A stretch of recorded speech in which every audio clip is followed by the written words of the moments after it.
fait le sujet de ce soir. Et le sujet de ce soir, Hervé, c'est payer pour offrir une place dans un lycée à votre enfant. Pensez-vous qu'on puisse l'éviter? Parce qu'on sait que c'est monnaie courante. Beaucoup de personnes le font, l'ont fait. C'est vrai, il y a encore des personnes qui ne l'ont jamais fait, peut-être qu'ils n'en ont pas eu l'occasion, mais on va en parler aujourd'hui. Est-ce qu'on peut éviter ça, payer des places dans les lycées? C'est le thème de ce soir. Et on va commencer, Tatiana, par les réactions sur notre page. Oui, les réactions sur la page Facebook. Les réactions sur la page Facebook qui se font attendre. Est-ce que les gens voilà, payent on a Ariane Téchi qui dit c'est comment? On est là. Oui, je pense qu'on peut l'éviter tout en évitant l'enfant à prendre conscience, tout en invitant l'enfant à prendre conscience de ce qu'il fait et de ce pourquoi il le fait. De cette manière, il sera plus assidu et travailleur dans ses études. Comme ça, il fera le concours d'entrée dans un lycée de son choix et puis du coup, il l'obtiendra. Coucou à tous, bonne rentrée. Hier était waouh, même comme j'ai pas fini l'émission. Ok. D'accord. On a Odile Dikouza qui dit c'est comment? On est là. Bonsoir à la famille, j'avoue que ça fait longtemps, vous m'avez beaucoup manqué. Ma tata Joyce, toujours belle. Joe, mon chéri, en tout cas.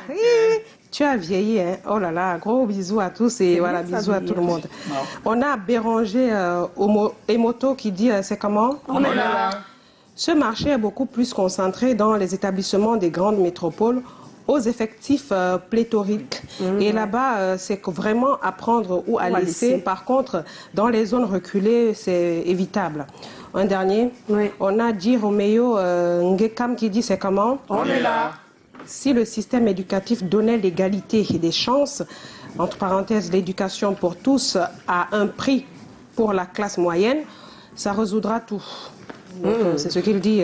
C'est ce qu'il dit. Donc on a vos avis, on va en prendre encore, puisque Titi Freeman, lui, était sur le terrain avec Serge Tatiomo. Ils ont fait le tour et on a quelques réactions. On regarde. Le problème de payer les places d'abord, c'est la corruption. Pourquoi? Parce que on ne peut pas avoir un truc de l'État. Et on paye encore pour que les gens ont les places. C'est ça qui fait par moment que quelqu'un se retrouve avec 100 000 francs. Au lieu de payer peut-être normalement le vrai prix. Il préfère aller au privé, payer même 80 000 francs. Alors que même au lycée, c'est la même chose. Quand vous voyez peut-être certaines personnes qui partent au lycée, c'est parce qu'il est au bout de souffle, il n'a pas les moyens. Même les gens de l'État nous montrent l'exemple qu'eux-mêmes ne font pas ce qui est bien. Les gens de l'État partent payer qu'au privé. Si vous regardez le pourcentage des hommes de l'État, les enfants qui fréquentent, ils sont dans les grandes écoles, les Liberman, la Fraise Sacquet, un peu partout. C'est difficile que tu arrives encore dans les quartiers reculés, tu trouves un enfant de l'État fréquenter là-bas. Alors quand tu regardes 30 ans en arrière, les enfants de l'État travaillent avec même ceux de moins, donc ceux qui sont moins financièrement. Honnêtement, ce problème est devenu tellement récurrent que moi je ne trouve pas ça normal en fait. Qu'on devait acheter les places parce qu'on doit beaucoup plus prôner la méritocratie, autant pour moi. Et je me dis que quand il n'y a pas, on ne parvient pas à prôner autant pour moi la méritocratie, s'ensuit des égards de comportement des élèves et tout ce qui va avec. Là, c'est la mentalité camerounaise, ce n'est plus la méritocratie. C'est le fait d'acheter la place. Ça veut dire, déjà, une classe de 6e, quand ça commence, on a besoin de 400-500 élèves. Mais au concours d'entrée à 6e, on valorise 200 parce que le reste, c'est payer la place. Là, j'appelle ça le pouvoir des professeurs de lycée. Ce n'est pas normal. C'est ça qui fait, c'est qu'on a plus d'élèves dans la classe et ils cherchent à emmagasiner beaucoup d'argent au maximum. Ah, ça, c'est un fait manière qui s'est installé au Cameroun. Normalement, on ne devait pas acheter la place. On achète c'est le bus, mon frère. On va acheter la place comment? Payer la place, ce n'est pas officiel. Donc, c'est question de notre mentalité nous-mêmes. Donc, dire que payer la place, moi, je digère ça mal. Tous mes enfants sont passés par le lycée. Ah oui, tous ces enfants sont passés par le lycée. Hein. Et c'est tant mieux de le dire parce qu'à la suite, ce monsieur explique que tous ces enfants sont passés par le lycée et qu'il travaillait très bien. Donc il n'a pas eu... voilà, il n'a jamais eu à payer une place. Hein. Et comme disait quelqu'un, c'est souvent parce que l'enfant, ça ne va pas au niveau du travail qu'on se retrouve en train de payer la place dans les lycées. Alors on va faire un petit tour de table, si vous le permettez. On va commencer par toi, Tatiana.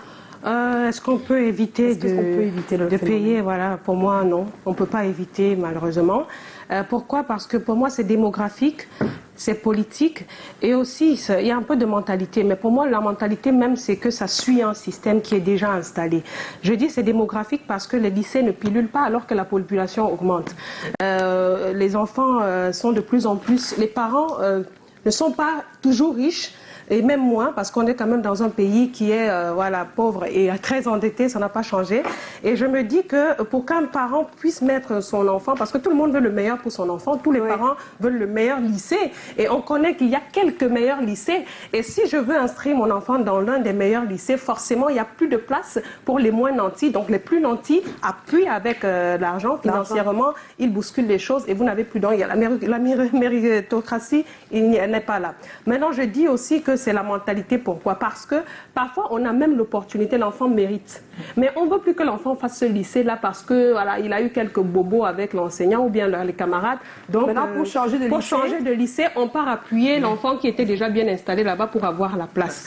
Autre chose aussi, c'est que je pense que le fait d'avoir parfois aussi des concurrences sociaux, voilà, on a concurrence sociale, oui, on a des parents qui veulent que l'enfant aille dans les mêmes écoles que sa tante ou bien les cousines. Ça force souvent des parents à faire des choses qu'il ne faudrait pas. Donc moi, peut-être, je dirais qu'on peut faire quelque chose. Ça veut dire qu'on peut changer totalement le système et aller peut-être sur je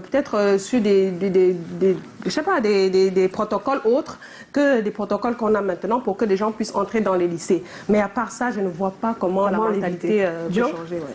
Bon, moi, je partage l'avis de Tati un peu, pas du tout. Bon, dans le sens où, quand on vit dans un système capitaliste où tout le monde est à la recherche effrénée de l'argent, c'est inévitable. C'est inévitable. Voilà, on se retrouve en train de vendre absolument tout. C'est-à-dire que même quand tu arrives à l'hôpital, pour qu'on prenne soin de toi, même quand on voit l'état grave, il faut que tu monnaies. Donc, de ce côté-là, c'est inévitable. Maintenant, d'un autre côté, je pense qu'il y a des éléments qui devraient nous interpeller les uns les autres pour qu'on fasse très attention. Pour moi, quand on parle des violences dans les établissements, un élève qui a poignardé son professeur et tout ça, si des fois on regarde à la racine, on se rend compte qu'il y a des fois un problème de recrutement. C'est-à-dire que si tu regardes, tu te rends compte que mais ces gens les enfants en question n'ont pas forcément à être là. Je ne sais pas comment ils sont entrés. Donc on doit faire très très attention. Faire très attention, c'est déjà pour les parents d'accepter des fois que quand un enfant n'a pas réussi, qu'ils reprennent la classe. Souvent on achète J'ai peur qu'on pense que les élèves les plus dangereux, quand tu le dis, c'est peut-être ceux qui sont moins nantis. Hein. Non, pas toujours. Je dis ce que des fois les plus nantis ne sont même pas dans les lycées, Tatiana. Ce que je dis, c'est que les dérives ils sont dans les collèges, dans les établissements. Donc là, c'est déjà la classe assez moyenne et voilà. Je voulais juste dire que des fois, le problème vient depuis le recrutement. C'est-à-dire que comment est-ce que les comment enfants il arrive dans le lycée, puisqu'on n'a pas son passif. C'est vrai. Donc c'est ça. Bon, maintenant, les parents aussi doivent accepter. C'est-à-dire que si un enfant ne réussit n'a pas le niveau, il ne faut pas le payer chaque fois pour qu'il passe à la classe supérieure. Bon, maintenant, au niveau de l'État, on doit trouver aussi le moyen de créer un équilibre. C'est-à-dire qu'il y a des parents qui vont te dire que non, c'est seulement tel lycée qui est bien, les meilleurs professeurs sont là-bas. Parce que des fois, quand tu affectes un professeur à tel endroit, il ne veut pas aller. Tu arrives dans l'arrière-pays, il ne veut pas aller, il veut forcément être à Douala et à Yaoundé. Bon. Je pense qu'on doit pouvoir travailler à... En tout cas, on doit travailler à l'éviter. Cadagan. Moi? Mais oui, on parle de toi, Cadagan. Non, si c'est faisable. On ne peut pas éviter. On peut éviter. C'est facile même d'éviter. Comment? Il faut punir l'enfant. S'il a mérité, il a mérité. S'il n'a pas mérité, qu'il aille fréquenter ailleurs où il reprend même. C'est même mieux qu'il reprenne la classe. En tout cas, pour éviter ça, c'est de laisser l'enfant reprendre sa classe. Parce que quand on regarde le pourcentage, c'est énorme. Ceux qui payent habituellement, c'est toujours pour aller en classe supérieure, alors qu'on n'a pas eu un bon bulletin. Il y a les enfants qui ont bien honte. Mais est-ce que le choix de l'école de son enfant est défini par ses capacités? Parfois, le parent aussi a juste besoin que son enfant soit dans les meilleures écoles. Je veux dire qu'il ne va pas regarder la note pour chercher... C'est un pourcentage faible. Ça a commencé quand les parents ont voulu faire des nouveaux bulletins pour l'enfant et les mettre dans des nouveaux lycées. Alors, on va écouter l'avis d'Hervé. Oui, bon, moi, je vais parler sur 3 volets. Parce que moi, j'ai fait les lycées et je suis passé par là. Moi, par exemple, ma mère...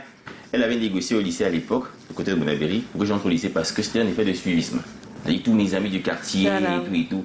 Et dont l'enfant parfois fait pression à sa maman. Non, moi aussi je veux, moi aussi. Bon, maintenant de l'autre côté, il y a le côté de la mentalité des dirigeants de l'établissement. C'est-à-dire que, comme le monsieur disait tout à l'heure dans le Vox Pop, on organise un concours peut-être, il y a peut-être 3 classes de 6e il faut 50 classes par élève. 50 élèves par 50 classe. élèves par classe, voilà. Voilà. Donc les gars organisent. On ne prend que 50 élèves. Voilà, exactement. Maintenant, le reste, il faut faire les, comme on dit souvent, les chocos. Les chocos, Et oui. tout et tout. Bon, parfois, on se retrouve avec une Donc l'enfant surpopulation. mérite normalement, mais il ne peut pas passer fait. s'il n'a pas payé. Oui, Exactement. c'est ça. Donc il y a toutes ces choses-là. Et puis il y a aussi le problème de pauvreté. Parce que Ouais. oui, il y a un parent qui ne peut pas mettre son enfant au lycée et ont peur d'aller payer peut-être 200 000 dans un collège. Il Il préfère payer 50 pour le lycée. Voilà, exactement. C'est clair.